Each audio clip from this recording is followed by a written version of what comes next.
Today on the Clean Power Hour, we have a special guest, and we're going to be talking all about niche, high-quality solar modules. And I know that I'm going to have a knockdown, drag-out fight with my co-host, the commercial solar guy, John Weaver, about that. But what do you think, John? What are we going to talk about today? Well, I mean, we can call it niche when we're doing space shuttle solar panels. We can call it niche when we're doing greenhouse Space integrated. shuttle? I thought it was SpaceX. SpaceX, space shuttle, same guy. We can call it niche. Shuttle's so 80s, dude. When it's agrivoltaic. We can call it niche when it's this, niche when it's that. But when you keep adding up niche products, eventually that's business. That's a full business. And so I think Not only that. Mm-hmm. Not only that, but they're making solar panels right here in North America, in the U.S. and Canada. It's a great pleasure to introduce the CEO and the founder of Helian Solar, Martin Pochtaruk. Welcome to the show. And thank you for having me. I'm glad I got that off my tongue. Your last name is something else, Martin. And but thank you for joining us. We're excited to dive into this. And John has done some research on your product. You had a great story in PV Magazine recently about your agrivoltaics product. Before we get into the product, though, Martin, you are a unique person because you are the founder and CEO of a successful solar panel company. There's only a handful of you around the globe. What inspired you to start a solar panel manufacturing company? Well, thank you for your kind words. Since my grandma died, nobody said anything nice to me. So I'm happy I accepted this invitation. So we might have started a little early. We've been doing what we do since 2010. Right now, I think there is no discussion around the fact that solar will be 50 or more % of the power generation going forward. But if you ask, why did we do it then? We saw an opportunity to manufacture a product that actually does the right thing, which is, create a non-emitting power generation source. So, when you look at the purpose of our company is basically, healing the world from climate change, healing the world from, pollution and other sources of energy that were efficient in where, what we needed. Victorian era electrification with coal and oil is the past, right? So when we look forward to what is needed, the role of companies like Helian are, important. I was going to say suddenly important, but it's not sudden anymore, right? So the macro conditions for electrification are clear and are top of mind for everybody right now. So if you ask me, why then? I don't know. It's just that hard-headed people like me tend to do those things. Well, that was good timing. The U.S. solar industry really took off in 2010, so that was perfect timing, I would say. I'm sure it's been a slog, but well, and then I'm curious, John, what is it that brought Helian to your awareness? I've heard about the brand, but it's we've never installed it in any of my various and sundry careers as a solar installer. And so it's just out there. And of course, I've been doing some homework and it looks like a very high quality product. But what stands out about Helian for you, John? Well, for me, it was just seeing them inside of greenhouses and talking about it and doing the quantum dot panel. That for me, the quantum dot panel is still kind of a cool science fiction-y thing that I always read. It's like, oh, we're going to change light, which just sounds cool. So I kept seeing little headlines here and there. But the quantum dot stuff hasn't exploded in big volume yet. However, seeing a manufacturer talk about it explicitly and having a product that they're pushing and then seeing it in a pilot was kind of neat. And so So when when we saw the video of the project in Ontario, and I wrote about this in PV Magazine, the article was titled "All I Want for Christmas is a Solar-Powered Greenhouse." I think that's what it was.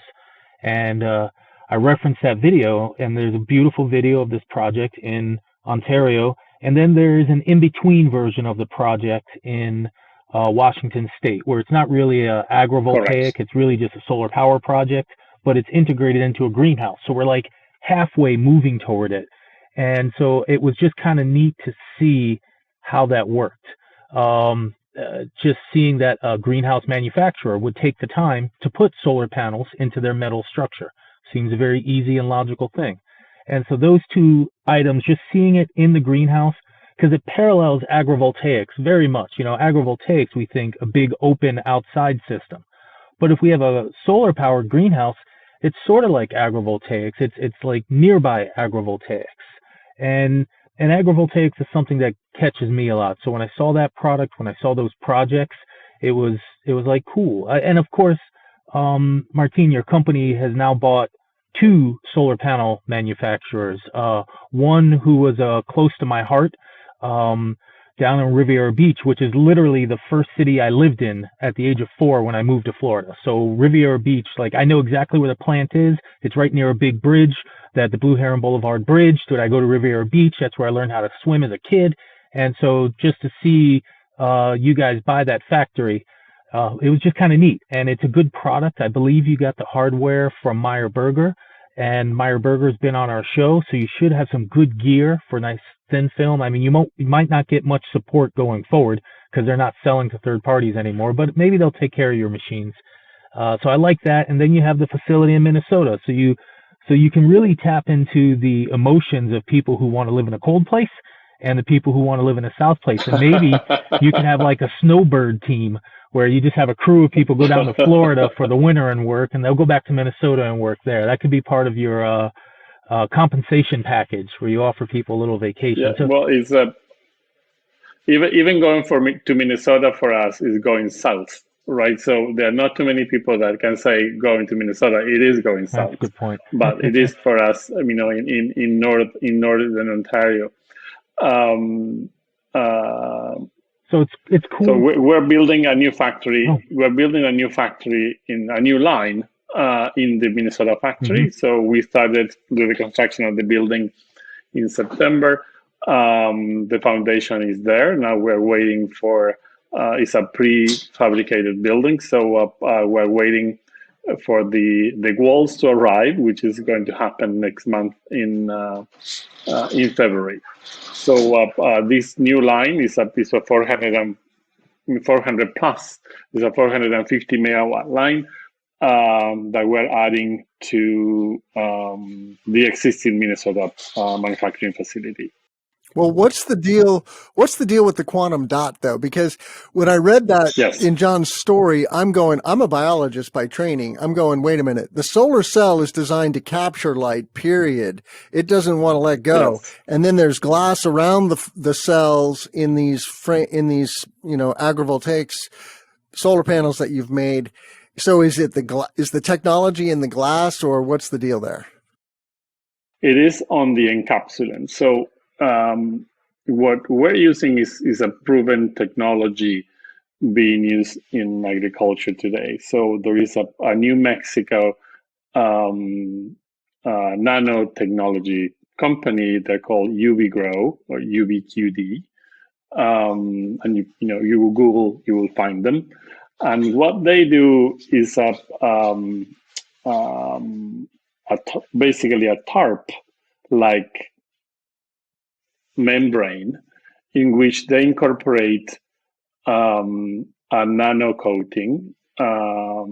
These nanoparticles capture a photon, so capture light and emit light on a different frequency. So when we look at light, basically we see, a ray of light, let's say. It has, when you decompose it, it has a series of frequencies, right, that all of us might have seen when we were kids with a prism of glass or acrylic, to decompose the light in all the component colors.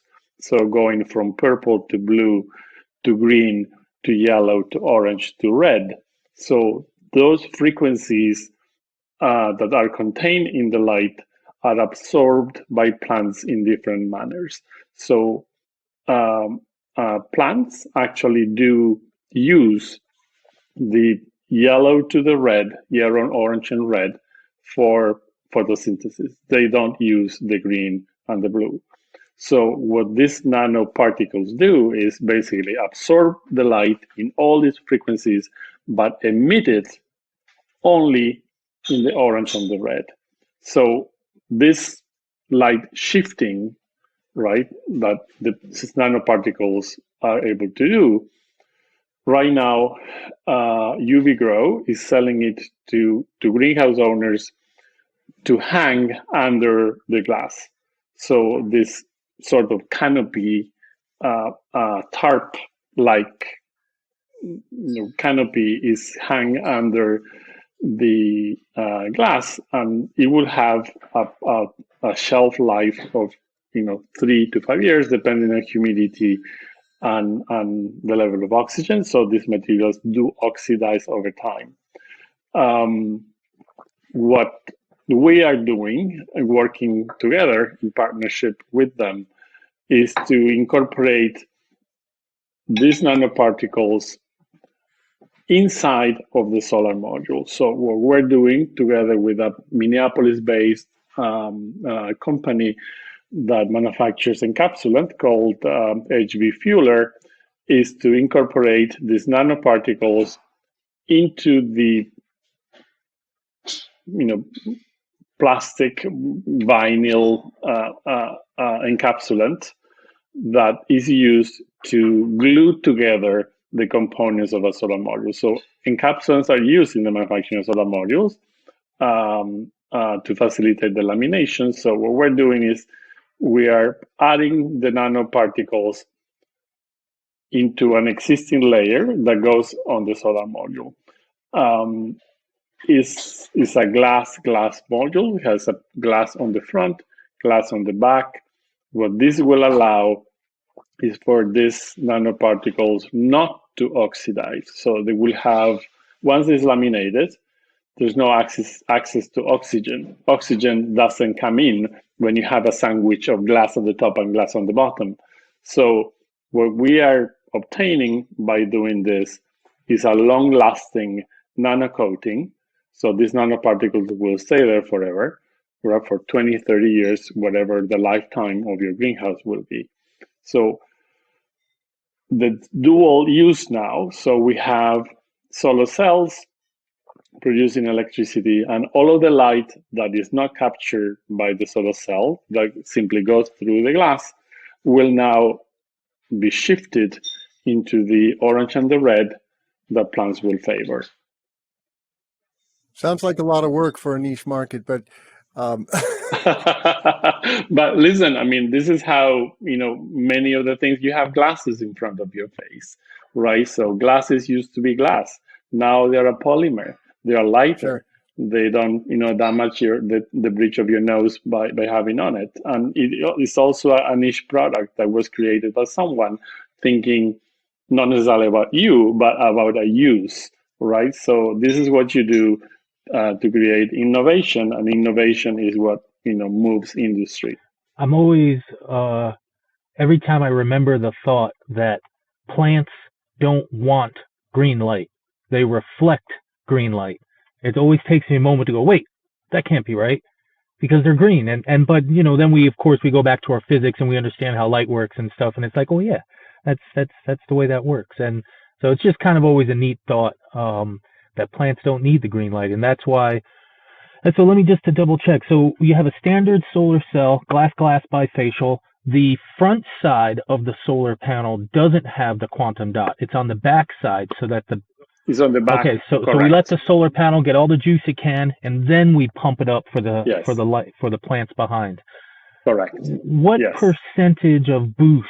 Because I did see a white paper on the Ontario facility where you were looking at your growth of greens. And so it seemed like, simple things, but it seemed like the growth was parallel, like there was no loss, or was there any? Mm-hmm. Correct. So what we were able to prove, so it was Niagara College that did the monitoring for a year.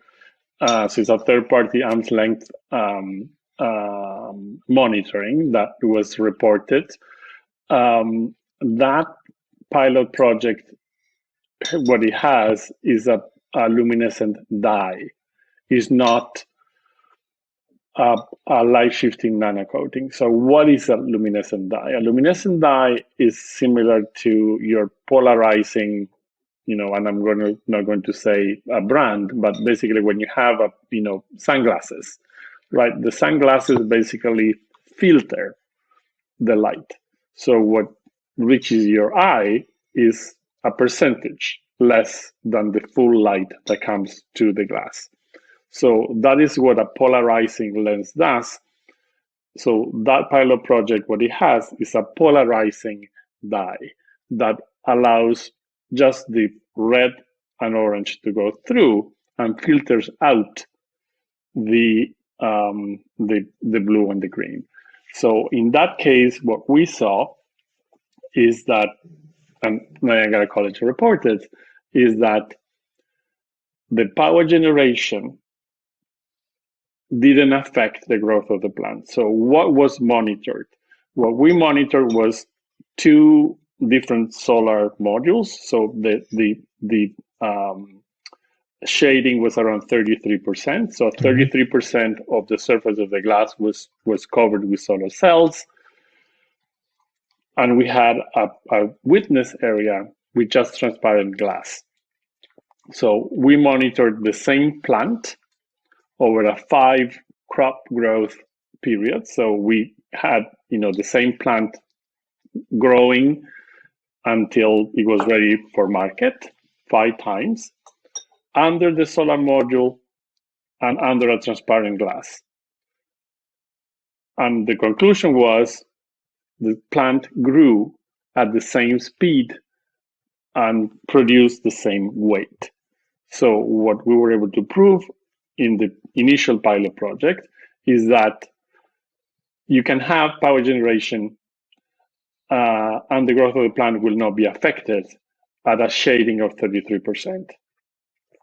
That's why we're moving towards a nanocoating now, and the nanoparticle will actually augment the amount of red light that the plant will use in between 10 and 20%. So the UV grow product, depending on the plant that you grow under, is proven already by UV grow, and you can see white papers on their website, up to 20%.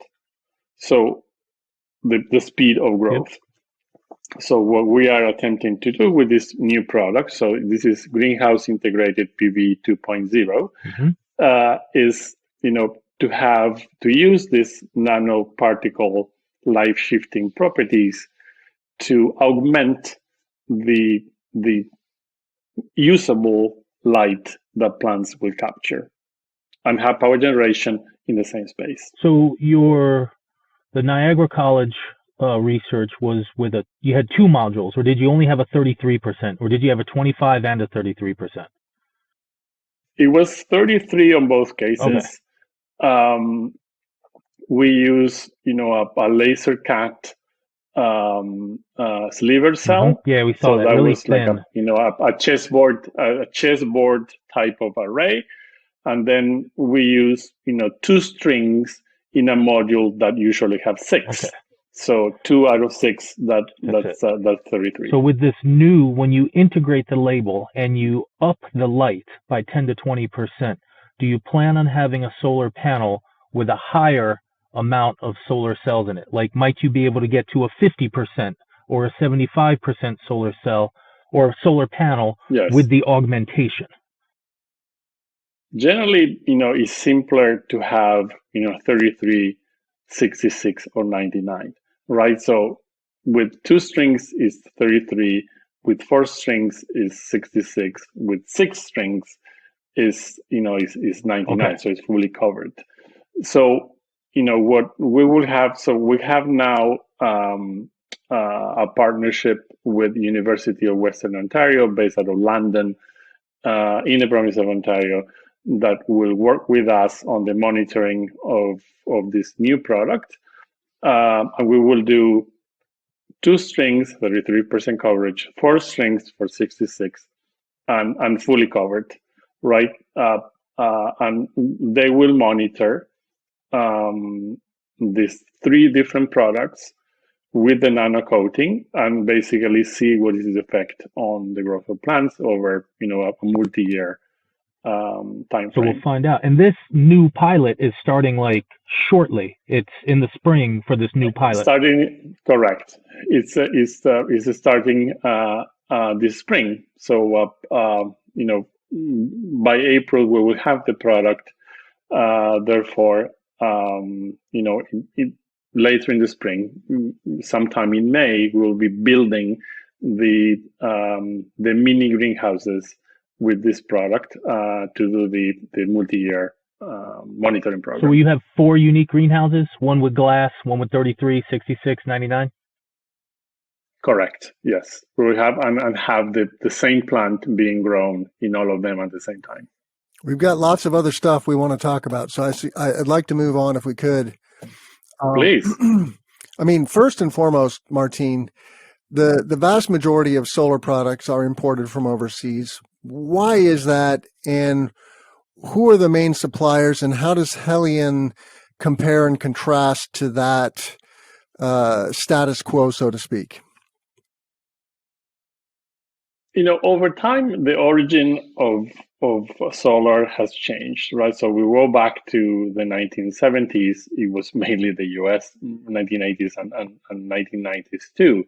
And then from the mid-1990s and all the way until, I would say, 2009, 2010, it was Europe. It was mainly Germany, right? So from 2008, 9, and until 2015, it was mainly Taiwan. And after that, it pivoted to China. So right now, China produces, well over 80% of the solar modules that are consumed in the planet. However, 95+% of the wafers that are used to make cells that then are used to make solar modules. So right now, there's a very high concentration of manufacturing in China, and there is clearly, a reshoring effort to bring manufacturing back to Europe as well as back to the US. And there's a lot of talk about it, and not different than the manufacturing of other products have been over time, and technology. On solar within technology requires advanced manufacturing, is capital intensive, so you need a lot of money, and at the same time you need research and development to support the continuous progress that we have seen and will continue to see in an area like this.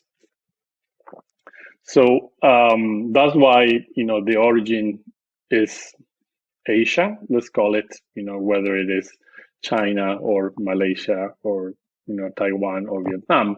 The main source, which is the wafer to make the cells that are included in the modules right now, is China. The advantage of having local manufacturing is being close to your clients, and this is what makes possible for a small company like Helian, small compared to this Chinese very, very large competitors of ours. Our competitive advantage is basically being able to be close to the client, deliver just in time to project site, coordinating with their manufacturing, with our manufacturing with their construction schedule. That is not possible when you're shipping from the other end of the planet. Sure. And there were some other well, 2 things. We don't want to neglect the other niche market, the space market that you're involved with, which is kind of cool. But but this reshoring, of course, comes at a price, and so how do you navigate those waters? Because it is extremely competitive. It's extremely competitive industry. Can you address that? I'm just curious. What is the thought process? I'm all for reshoring and bringing manufacturing jobs back to the United States and Canada. Love that concept. And of course, there is legislation that incentivizes this, right? What is that legislation, and then what is the thought process? Well, the boom of the industry in China has been achieved with subsidies, right? So China is a non-market economy where the government has incentivized, the manufacturing of a product or another.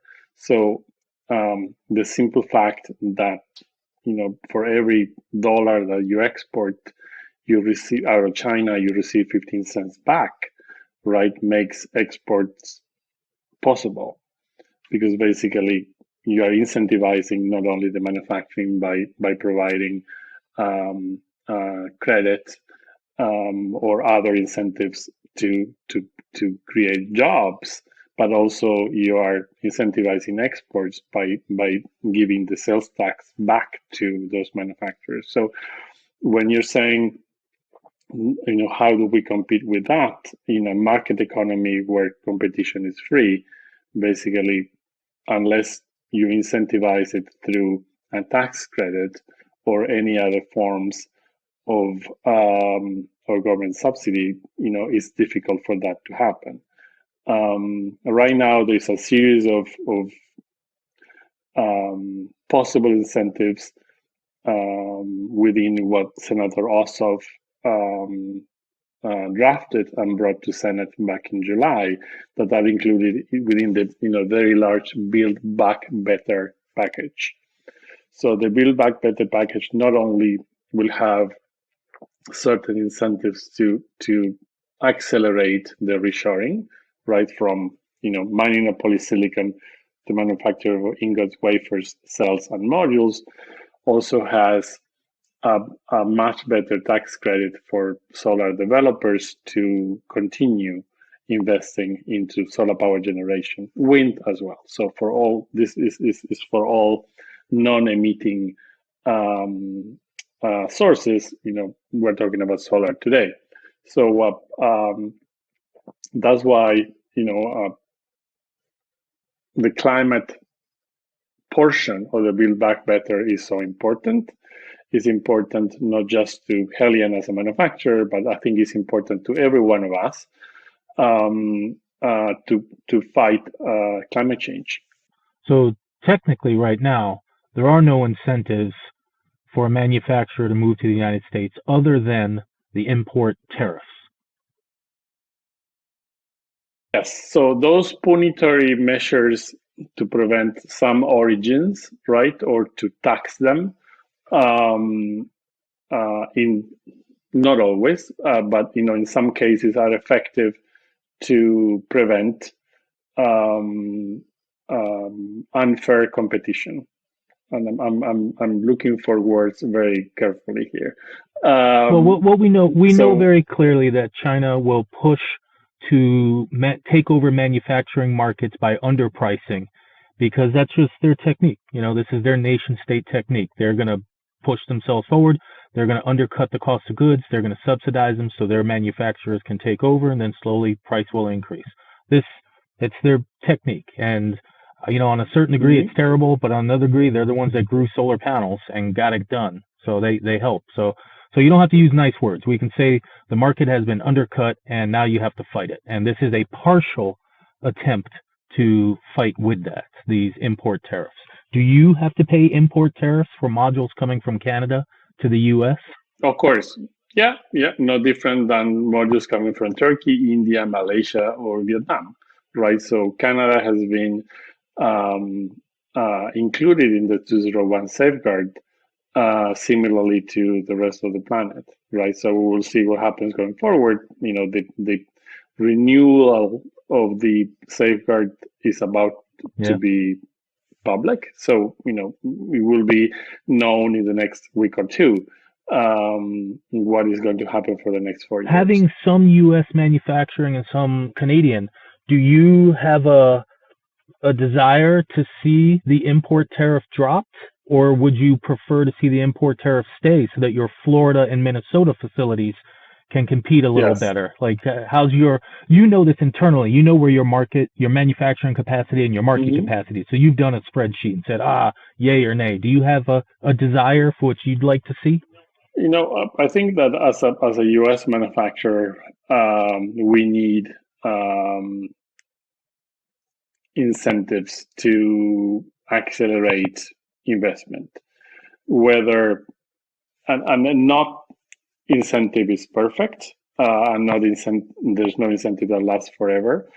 I don't think import tariffs are how you incentive manufacturing, because basically, there's no possible plan around how long they will last.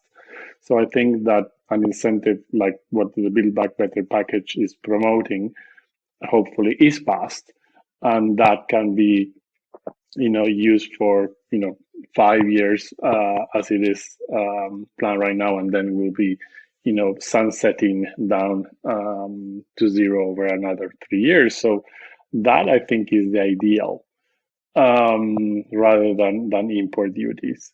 However, import duties have made pricing go up in the US, and that might be seen, I would say, erroneously as an advantage to manufacturers. However, what everybody forgets is that the same previous federal administration also issued what was called the 301 safeguard, and that safeguard is taxing the components that we use. So when you look at the glass that we use to make solar modules, that glass in Canada has no import duty. That same glass from China in the US has a 25% import duty. So the glass that we use to make solar modules in the US is 25% more expensive than it is for a manufacturer in Vietnam or in Turkey or in Canada to make a module.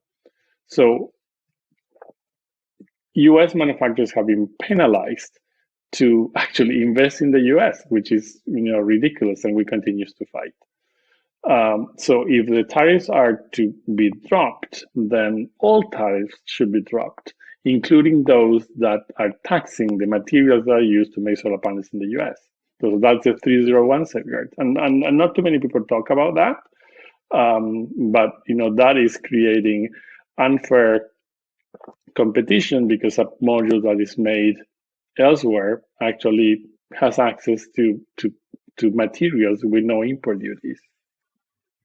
So that's interesting. So even though we're motivating you to do more solar panels by taxing the panel, yes, but then we're sticking it to you on the other end by still taxing all the other components. So it's like components. Because we have aluminum taxes, we have steel taxes, we have this, and it's like every aspect of it.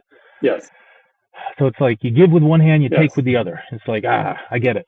Well, but that's the it has been the if you want to ill-advised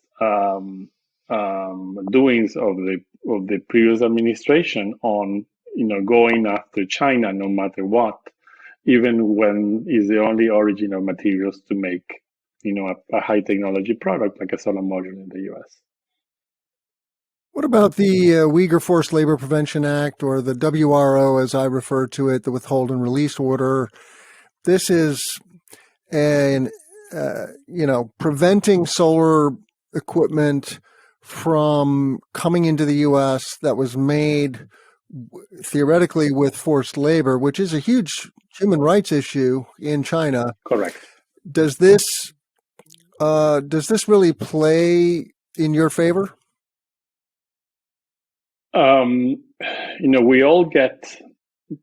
We all need solar cells that are with. Sorry, the male person arrived. We all make modules with solar cells that use wafers that are made out of polysilicon. So what this is really doing is restricting the possible origin of the polysilicon we do use. Wafers, as we said earlier, 95+% is made in China using polysilicon.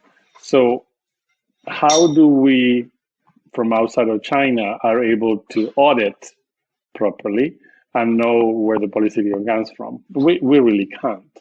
So we need to trust on our suppliers to tell us how they manage the balance of volume to be able to prove that. So what I would say is that while the legislation to prevent forced labor anywhere is needed, right? Still, our ability to control that is poor, right? So I think we all talked about this years ago with clothing made out of Central America or Bangladesh, and forced labor or young people working for very little pay. A very well-known running shoes company made a lot of publicity around the control of their manufacturing years ago. So controlling it is a problem. Being able to know where the origin is for your polysilicon is not easy when everything happens in one country where you have very little access to know what's really going on. So, Sure. To your question, is this an advantage to us? No, it's not. It's not, because we need to buy cells, and the cells are made with wafers, and the wafers come from the same country. Yeah. So this is making life difficult for everybody. Listen, I agree, it needs to be done. How do we control it is the issue. And that is not clear. Well, apparently the U.S. government thinks it can control it at the border, right?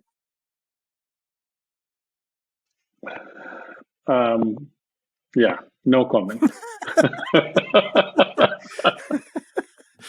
Okay, well, let's talk about SpaceX. You're involved with their satellite. We have been, so not anymore. We did develop together with SpaceX the solar modules that are powering the Starlink Satellite program. There's a good 20 plus hundreds of satellites that have modules that were made by Helian for SpaceX, which basically shows our ability to innovate and to manufacture a product that can be used for very specific applications. So when you look at what is the specialty about these modules, solar modules, dual glass modules have a 2 millimeter glass. Standard glass modules have a 3.2 millimeter glass. These modules have a 0.1 millimeter glass. So it's 100 microns thin or 100 microns thick, right? So which is basically nothing. And standard ribbon, which is made, used for making solar modules, will melt with the space radiation. So we had to modify the manufacturing equipment to be able to use INVAR. INVAR is basically steel, which is 20 times less ductile than standard copper nickel ribbon. So that is what you need to be able to make a solar module that will stand to space radiation. That's the type of diversification. Again, volumes might not be large, similar to greenhouses that eventually will be large. But this is the type of product where there is less competition or no competition at all, where we can, as a company, diversify into to have another stream of revenue. Yeah. So in the bigger picture, when you think about the market for utility scale, C&I, residential, and then some of the niche markets that we've discussed already, how does that play out for you? What are your, are you planning to service a certain percentage of the utility market, say, with your production lines? How does that work? Yeah. So, when you look at, any of the last 3 years, I would say the non-residential product, which is distributed generators, connected or utility scale, so ground mount installations from community solar gardens of 1.5 megawatts to 100 megawatt sites, that has been 70%, 70 to 80% of our sales. While residential in a good year has been 30%, but it's generally 20% or less. So now with the Florida facility that is heterojunction black modules for the residential market, our target for 2022 is that 30% of the company's revenue will come from the residential market. The residential market being the fastest growing market of all of them, while still 70% will go into ground mount type of applications. As a general rule of thumb, I would say the specific diversified products, and we mentioned a couple, but we didn't mention, for example, the building integrated products. More and more, excuse me, communities and cities want the facade of their buildings to be active, and by that I mean power generating versus just having standard glass, a curtain wall, as it's called in construction, that is passive. So it's just a piece of glass that doesn't do anything. So we are also working on bringing to market curtain wall with embedded power generation. So this is a product with an atomic deposition. Sorry for being nerdy again. We're nerds. It's so okay. The atomic. So basically, the glass is transparent, but what we have is the atomic deposition that will reflect one frequency of light. So you see the glass being blue or purple or green or gray.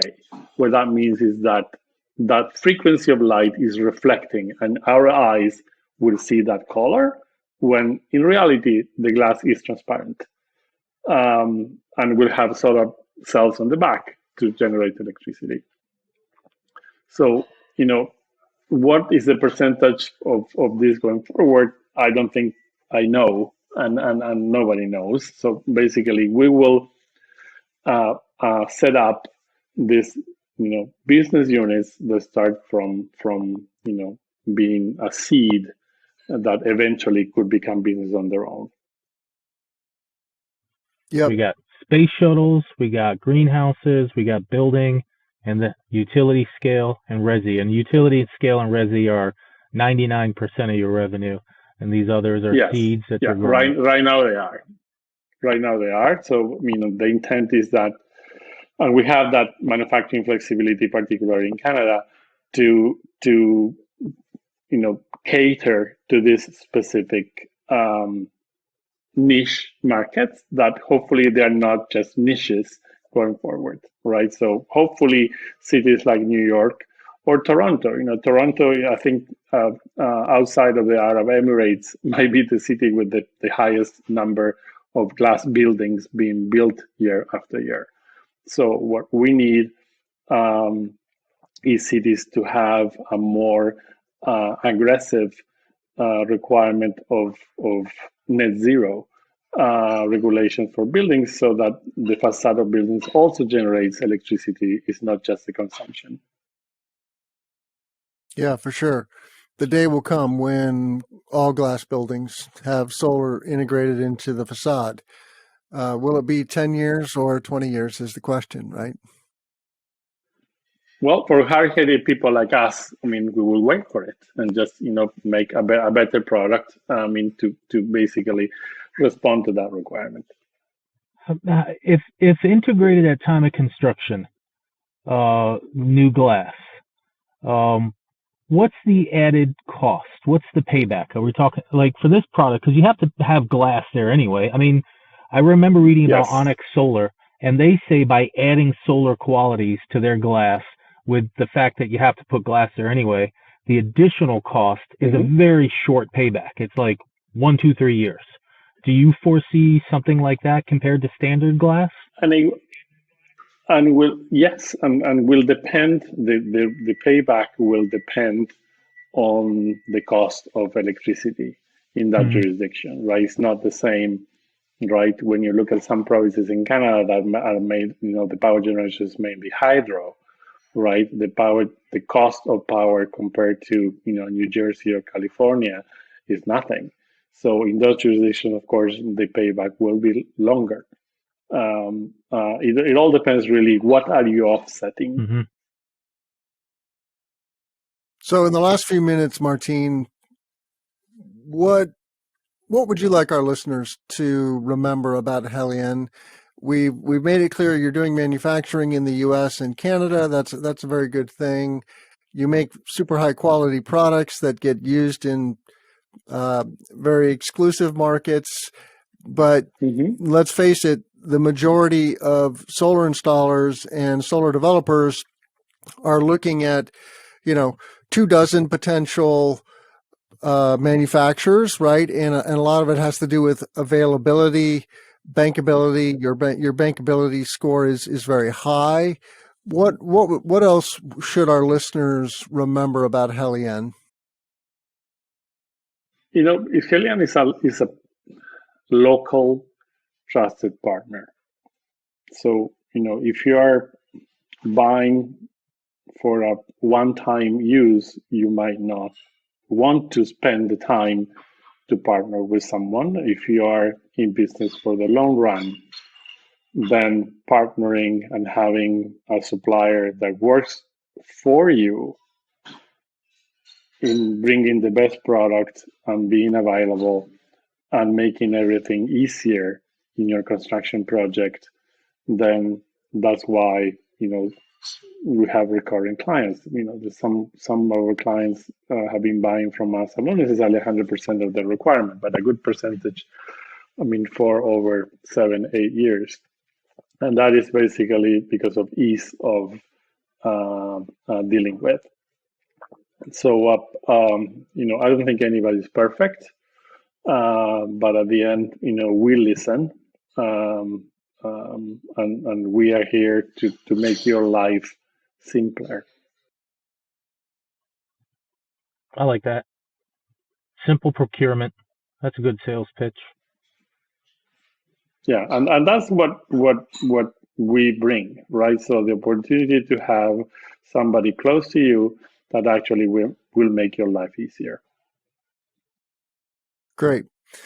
I want to remind our listeners that they can find all of our content at cleanpowerhour.com. You can listen to this podcast on all of your favorite audio apps, including Apple, Google, Spotify, Amazon. We also have a YouTube channel where all of this content resides. So check us out there. Give us a thumbs up. Subscribe to the podcast. And please rate and review the podcast. Share it with your friends. And reach out to me. I'm TG Montague on Twitter.